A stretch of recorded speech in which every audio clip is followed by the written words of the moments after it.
एक बार पुनः उन्होंने ये सिद्ध कर दिया है कि उनके अंदर नेता प्रतिपक्ष जैसे गंभीर पद को धारण करने की योग्यता और परिपक्वता नहीं है। राहुल जी, आपने 15 जुलाई 2011 को यह बोला था कि आतंकवाद को काबू नहीं पाया जा सकता, यह था आतंकवाद से सरेंडर। आपने केवल 2 साल पहले मार्च 2023 में विदेश में जाके बोला था कि डिफेंडर्स ऑफ डेमोक्रेसी अमेरिका और यूरोप क्यों भारत के लोकतंत्र में हस्तक्षेप नहीं कर रहे हैं, यह होता है सरेंडर। 26/11 के हमले के बाद आपने फौज को कार्रवाई की अनुमति नहीं दी आपकी सरकार ने, यह होता है सरेंडर। 1971 में 93,000 फौजी हमारे पास थे, उसके बाद भी इंदिरा जी की सरकार में पीओके सरेंडर, हमारे 54 prisoner of war surrender, Sindh और पंजाब यानी पाकिस्तान के सिंध और पंजाब का 13,000 किलोमीटर का एरिया सरेंडर। 1965 में जंग में फौज जीती, हाजीपीर का दर्रा सरेंडर, जो हम जीत के आए थे, कच्छ के पास का इलाका और लाहौर से 20 किलोमीटर तक पहुंच गए थे, वो जमीन सरेंडर। 1948 में संयुक्त राष्ट्र के आगे पंडित नेहरू का ऐसा सरेंडर कि आधा कश्मीर सरेंडर। आजादी के समय जिन्ना और मुस्लिम लीग के आगे 1/3 देश सरेंडर। नेता प्रतिपक्ष राहुल गांधी जी ने प्रधानमंत्री श्री नरेंद्र मोदी जी के बारे में जिस प्रकार की आपत्तिजनक और ओछी टिप्पणी की है, उसके द्वारा एक बार पुनः उन्होंने ये सिद्ध कर दिया है कि उनके अंदर नेता प्रतिपक्ष जैसे गंभीर पद को धारण करने की योग्यता और परिपक्वता नहीं है। राहुल गांधी जी ने एक बार पुनः इस प्रकार के बयान के द्वारा अपनी विवेकहीनता और स्तरहीनता का परिचय दिया है। रही बात इसकी कि उन्होंने कहा कि भारतीय जनता पार्टी या आरएसएस दबाव में आ जाता है, तो मैं राहुल गांधी जी को बता देना चाहता हूं, ये वही पार्टी है जिसने आपकी पार्टी को, जो अपराजेय समझी जाती थी, भारत के अनेक राज्यों में अप्रासंगिक कर दिया है। This is the same party and same organisation which has made the invincible Congress as an irrelevant Congress in several of the Indian state।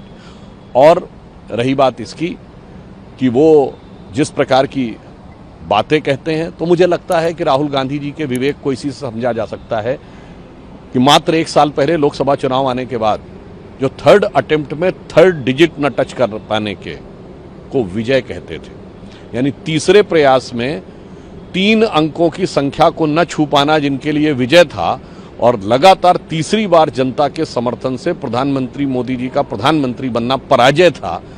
जिसकी बुद्धि ऐसी हो, उसे ही भारत की सेना के अप्रतिम शौर्य के प्रतीक ऑपरेशन सिंदूर में सरेंडर नजर आता है। वैसे मैं राहुल गांधी जी को बता देना चाहता हूं, सरेंडर होता क्या है। राहुल जी, आपने 15 जुलाई 2011 को यह बोला था कि आतंकवाद को काबू नहीं पाया जा सकता, यह था आतंकवाद से सरेंडर।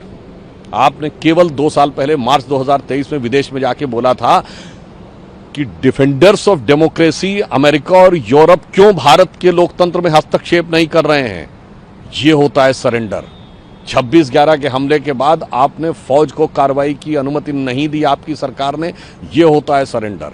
1971 में 93,000 फौजी हमारे पास थे, उसके बाद भी इंदिरा जी की सरकार में पीओके सरेंडर, हमारे 54 prisoner of war surrender, Sindh और पंजाब यानी पाकिस्तान के सिंध और पंजाब का 13,000 किलोमीटर का एरिया सरेंडर।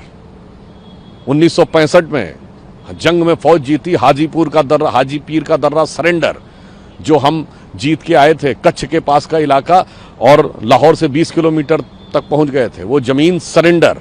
1948 में संयुक्त राष्ट्र के आगे पंडित नेहरू का ऐसा सरेंडर कि आधा कश्मीर सरेंडर।